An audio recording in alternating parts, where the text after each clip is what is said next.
Modern Western civilization has now been hijacked to deliver to the world more oppression than mankind has ever witnessed. And yet there are those who have eyes and yet cannot see. And their Qibla is in Washington. And they long to get a green card and a US passport. So I say, please go and don't come back. Please go and don't come back. You don't belong to us. You belong to the Jamaat of the oppressors.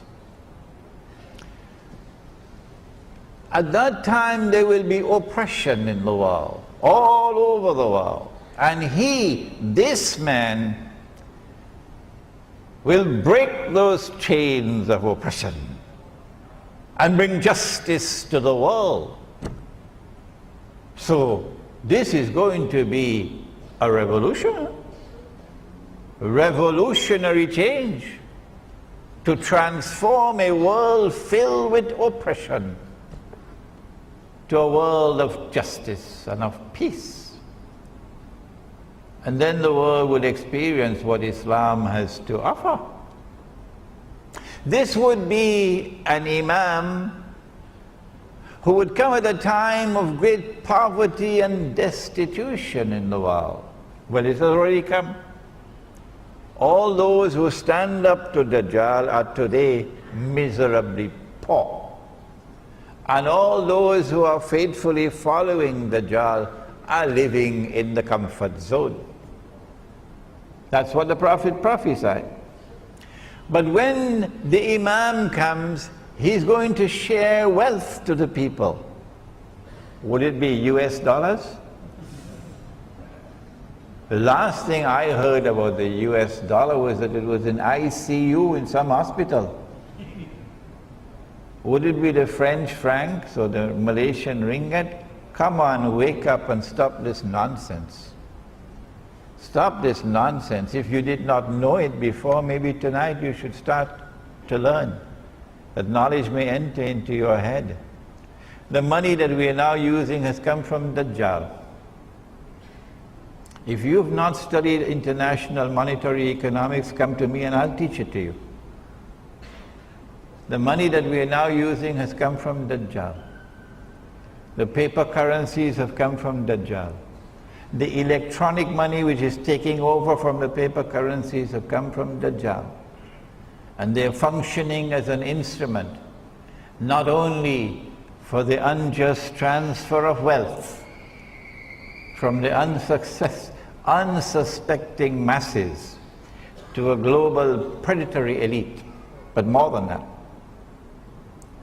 They're bringing a system of slavery upon the world, enslaving mankind. And Nabi Muhammad alayhi salatu wasalam prophesied that in the end time there will be slavery. He said a slave woman, you remember? Don't you? He said a slave woman will give birth to her mistress. We have a conference in PWTC on Tuesday and Wednesday. If you could take 2 days off, leave, come join us. There's a flyer outside about the conference. It is on the prohibition of riba in Islam. Nabi Muhammad alayhi salatu wasalam told us that Imam is going to share wealth. Which kind of money? Oh, you know it. I don't have to tell you. It's the money which is in the Quran. When last did you open the Quran and look in the Quran to see whether there's money in the Quran? Huh? Is the dinar in the Quran? Yes, it is. Is the dirham in the Quran? Yes, it is. That's bad news for some of you who have neglected the Quran.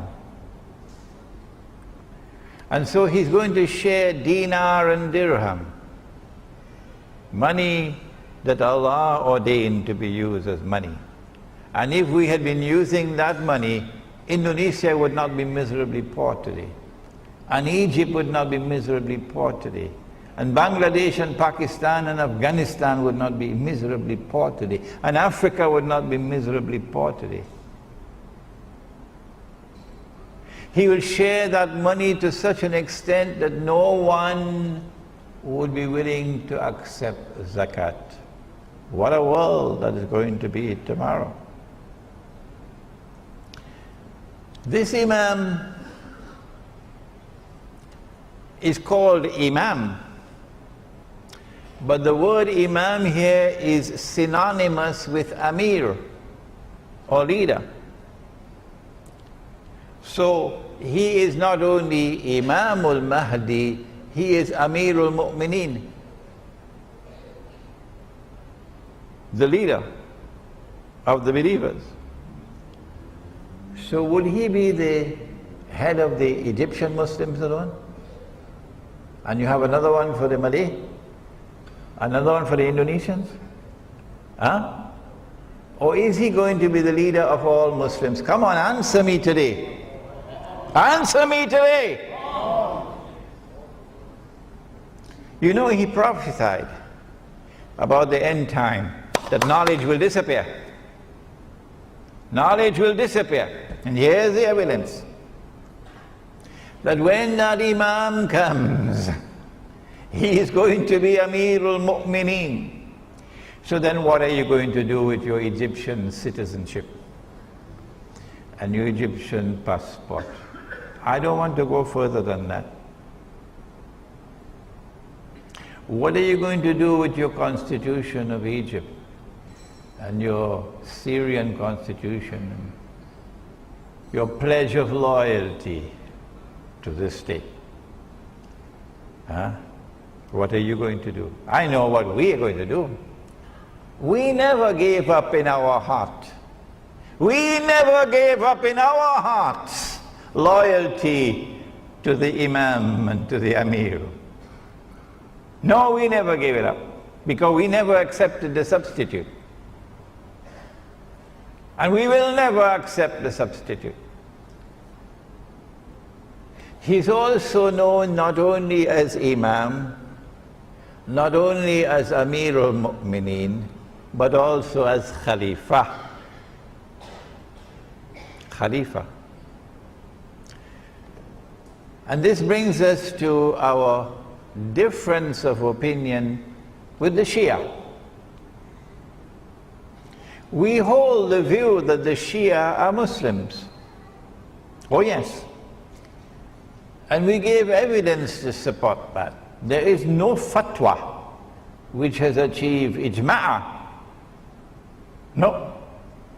Because the Shia have performed the Hajj continuously to this day. No one has stopped them. And so the ijma' of the ummah is that the Shia are Muslims. And if they are Muslims, then you have to relate to them as brothers. Ruhama'u baynahum. And if you differ with them, you must differ in a way which is constructive and not destructive. We say that the first Amir, the first Imam, the first Khalifa was Abu Bakr Siddiq radiallahu ta'ala anhu. And then after him was Umar Farooq radiallahu ta'ala anhu. And after him was Uthman Ghani radiallahu ta'ala anhu. And after him was Ali radiallahu ta'ala anhu, Ali ibn Abi Talib radiallahu ta'ala anhu.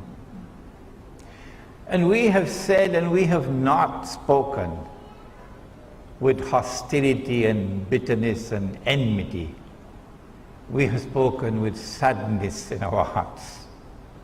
That if you declare of Abu Bakr Siddiq radiallahu ta'ala anhu that he was a usurper who stole somebody else's position, we say that you are misguided.